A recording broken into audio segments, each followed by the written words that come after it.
Ave María Purísima, yo soy el padre Giovanni Arbeláez, misionero en Rusia, hoy 28 de octubre del año 2022, fiestas de los apóstoles San Simón y San Judas Tadeo.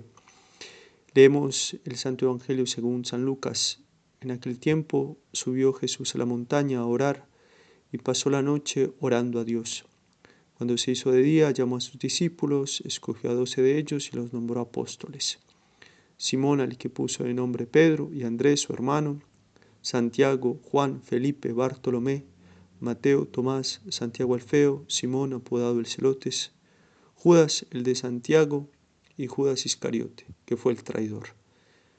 Bajó del monte con ellos y se paró en un llano con un grupo grande de discípulos y de pueblo, procedente de toda Judá, de Jerusalén y de la costa de Tiro y de Sidón. Venían a oírlo y a que los curara de sus enfermedades. Los atormentados por espíritus inmundos quedaban curados y la gente trataba de tocarlo, porque salía de él una fuerza que los curaba a todos. Palabra del Señor, gloria a ti, Señor Jesús. En esta homilía, fiesta de los apóstoles San Simón y San Judas, quiero hablarles acerca del llamado de nuestro Señor Jesucristo, además del deseo divino, ¿no?, de fundar la iglesia sobre la roca que es San Pedro y sobre las columnas que son los 12 apóstoles. Primer punto, el llamado de nuestro Señor. Esas palabras de nuestro Señor, sígueme, desde los tiempos apostólicos hasta nuestro tiempo, es el mandamiento principal de nuestro Señor. Dios Hijo, haciéndose hombre, hace visible, hace carne, el deseo divino de llamar a los hombres hacia Él. Llamando a los demás a sí mismo, Él se constituye como el único camino para llegar a Dios. Pero además introdujo el deseo divino de que el hombre debe confiar en el hombre. Y esto, como lo explica Monseñor Fulton Sheen, era una extensión del principio de su encarnación. Él, que es Dios, enseñaría la redención y la santificación a través de la naturaleza humana que había tomado de María, pero también delegaría su acción a través de otras naturalezas humanas, comenzando con los primeros 12, a quienes llamó a seguirlo. Entonces, acá vemos cómo Jesucristo prepara la prolongación en el tiempo de su misión terrena a través de los apóstoles y sus sucesores. Como dice San Ignacio en la meditación de las dos banderas, no serían los ángeles los que administrarían la salvación, sino más bien que los medios de salvación estarían encomendados a los hombres. Este es el sentido de su llamamiento apostólico a los 12. Esta misión adquiere proporciones gigantescas, es decir, la conquista moral del mundo entero. Debían ser la luz del mundo, la sal de la tierra, la lámpara que no puede permanecer oculta. Y esta epopeya divina la encomienda a hombres, según los criterios del mundo, más bien insignificantes. Les mandó que asumieran una visión divina y universal de su misión, porque sobre ellos edificaría su reino. Ahora bien, es evidente que desde el principio nuestro Señor Jesucristo pensó en prolongar su enseñanza, su reino y su vida misma hasta la consumación del mundo, hasta su segunda venida. Y para hacerlo llamó a un cuerpo de hombres y les transmitió ciertos poderes divinos que Él como Dios había traído consigo a la tierra, como el perdonar los pecados, transustanciar su cuerpo, exorcizar demonios, sanar enfermos, resucitar muertos, etc. El llamado de los apóstoles manifiesta el deseo divino de formar su reino en la tierra a modo de cuerpo místico, como lo explica San Pablo. No un cuerpo social en el sentido de un club cuya unidad se debe únicamente al amor al placer y la convivencia, ni siquiera un cuerpo político unido por intereses materiales comunes, sino un cuerpo místico, cimentado por la caridad, por los sacramentos y por la posesión de su espíritu. En conclusión, para que esta sociedad divina o el cuerpo místico que nuestro Señor quería fundar tuviera continuidad, tenía que tener cabeza y miembros. Y en este contexto, escuchamos el Evangelio de hoy. En aquellos días se fue al monte a orar y pasó la noche allí orando a Dios. Al amanecer llamó a sus discípulos y eligió a 12, a quienes también dio el nombre de apóstoles, a saber, Simón, quien llamó Pedro, y Andrés su hermano, Santiago y Juan, Felipe, Bartolomé, Mateo y Tomás, Santiago, hijo de Alfeo, Simón llamado Celotes, Judas, hermano de Santiago, y Judas Iscariote, que lo traicionaría.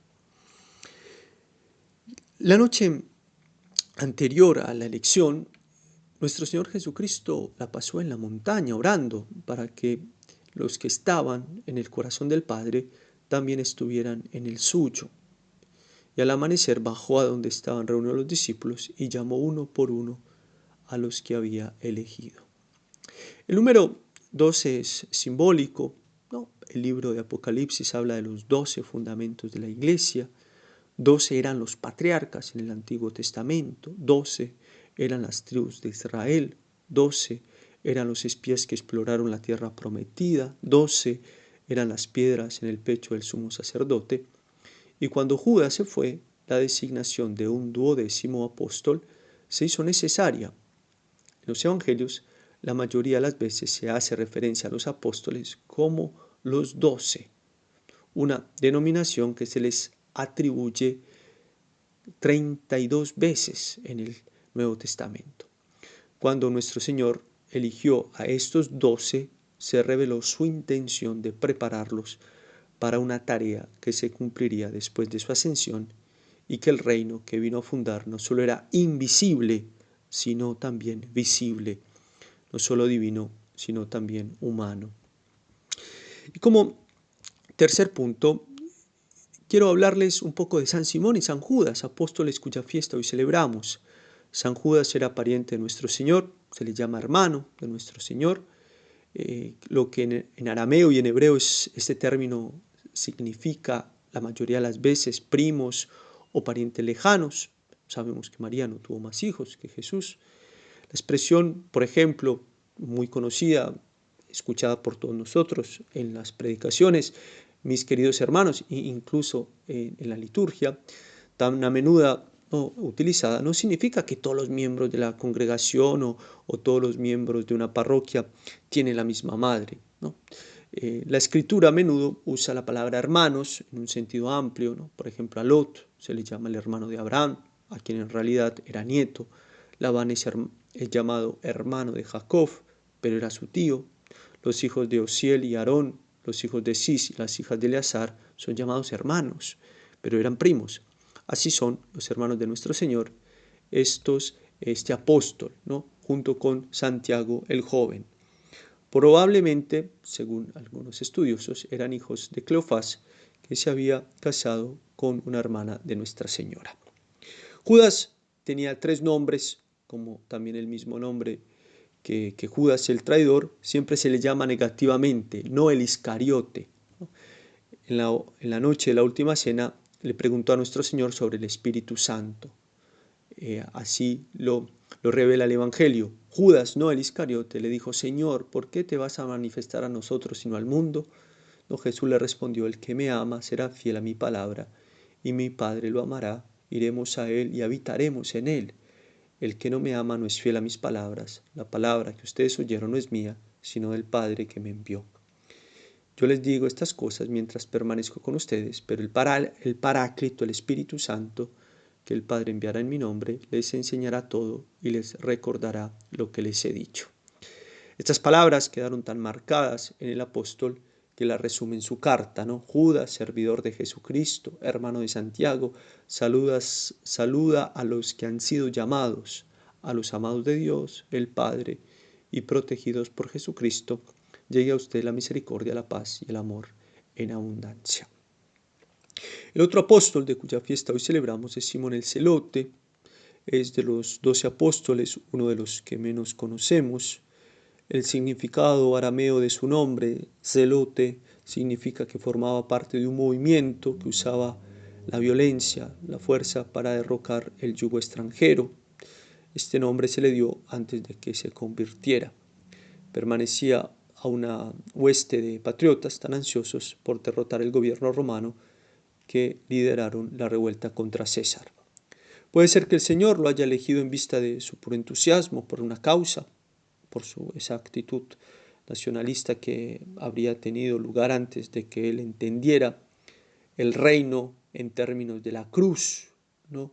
En lugar de la espada, ¿no? Y también imaginémonos, como lo diría Chesterton, ¿no? Esas anécdotas divinas, ¿no? Esos, de algún modo, esos chistes divinos de nuestro Señor Jesucristo.